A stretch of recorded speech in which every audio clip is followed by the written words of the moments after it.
Okay, so the first thing we're going to take off is the air filter. Now this just pops off. There is a sponge in here, which we have cleaned earlier. We just cleaned it in sudsy water. I'll put oil on it before we get it back in.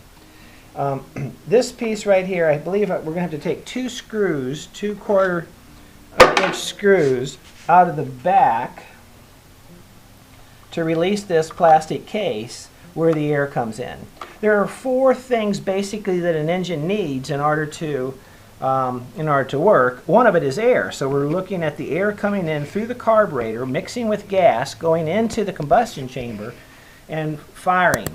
So we also need fire, we need spark, we have air, we need gas, good gas, and then we also need combustion, which is going to be enough pressure in the engine that it'll keep the power going. So those 4 things, air, gas, spark, and combustion. So we're just kind of breaking this down. We're going to clean the carburetor because we're assuming that the carburetor is going to be gummed up since it's a trash-picked lawnmower. Okay, so here I'm pulling off the air filter. There's a little gasket that sits right in here, 2 of these 1/4 inch screws. And now I'm going to disconnect the gas line from the gas, and so I just did that. Now the gas can just kind of wiggles up. It's just kind of jammed down into a couple of slots with these rubber pads. So I cleaned out that earlier. There's no gas in it at this point. Now this housing, this metal housing that contains with a pull cord wind, has 5 screws. So Rick, go ahead and pull those 2 off. Those are both probably 8 millimeters. I'll pull the back 2 off. These are 10s.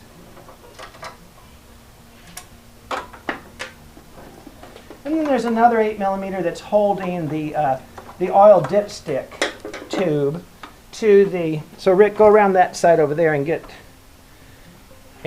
that last 8 millimeter that's holding on the dipstick. That's all right, Asia. Can you hold the microphone? Okay, and so we'll put all these. I've got a nice little tray here. In this tray, I've just got it numbered so that I took the first pieces off here, the second set of bolts there, and if you have a bad memory like mine, this just helps me be able to put it back together. Right in there, Rick. Okay, so that's the 5 bolts that are holding this housing on. That will then just slide up. It's all built together. I mean, at least it is for our purposes. And we'll set that to the side. Now this is where we check the oil, and it just pops up. There's also a gasket at the bottom of this, and so. Oh, it's on there. So that gasket needs to be good as well. So I'm going to put this to the side just to get out of the way. Okay, we cleaned it up a little bit earlier. And now we're going to take, we're going for the carburetor.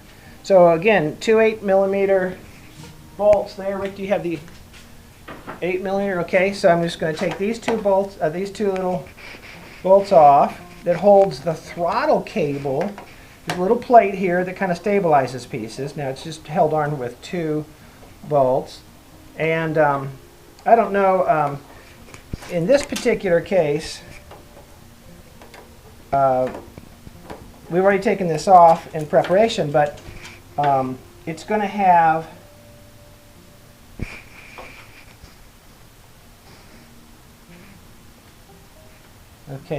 it's going to have a little wire that comes through here, hooks to a spring, and then, but actually I'm missing that. So I'll find that in a second. Okay, and so then to take this carburetor off, we could take bolts off here, but that's going to be a little bit difficult. There's a couple bolts that hold, the air gets mixed with the gas and gets pulled into the combustion chamber here through this pipe. And so I'm going to take these 2 off. They have a Phillips head on them, so that'll allow me to get to them pretty easy.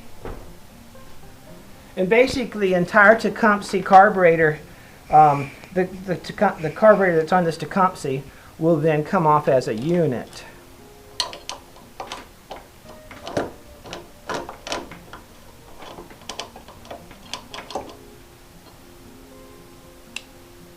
Okay, and so here's the carburetor, and that'll be the end of this step. The next step, we'll actually rebuild the carburetor, clean it up.